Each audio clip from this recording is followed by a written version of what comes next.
নমস্কাৰ বন্ধুসকল, মোৰ অন্য এটা ভিডিঅ'লৈ আপোনালোকক স্বাগতম জনাইছোঁ। এতিয়া বাজিছে ৰাতি 2টা আৰু এয়া চাওক, মোৰ থলুৱা ছাগলীজনীয়ে আজি এতিয়া ৰাতি 2টা পোৱালি দিছে। 10-15 মিনিট হৈছে পোৱালিকেইটা দিয়া। তাই যিহেতু আবেলিৰ পৰা অলপ আমনি কৰি আছিল, এতিয়া ৰখি ৰাতি প্ৰায় 2টা বজাত পোৱালি দিছে। তাই আজিৰ পৰা 145 দিনৰ আগত তাই ক্ৰছ হৈছিলে, মানে তাই 145 দিন গৰ্ভধাৰণ কৰি বৰ্তমান আজি পোৱালি দিছে। এয়া চাওক, তাইৰ ফুলখন খৰাই নাই বৰ্তমান।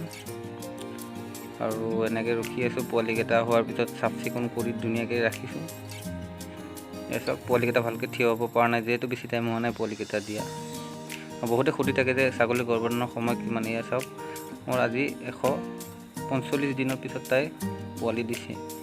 আৰু এইটো হৈছে তাইৰ 7 নম্বৰ বেটছৰ পোৱালি, মানে ইয়াৰ আগত তাই 6বাৰ পোৱালি দি এইটো 7 নম্বৰ বেটছ পোৱালি দিছে। তাই থলুৱা হয় আৰু কোচিঙো থলুৱাৰ লগত হৈছে কাৰণে চব লোকেল পোৱালি হয়। এয়া চাওক, এটা মতা এটা মাইকী পোৱালি দিছে। পোৱালিকেইটা কেনেকুৱা হৈছে জনাব, আৰু ভিডিঅ'টো চাই কেনে পালে জনাব। লাইক, শ্বেয়াৰ আৰু কমেণ্ট কৰিবলৈ নাপাহৰিব। ভিডিঅ'টো চোৱাৰ বাবে ধন্যবাদ।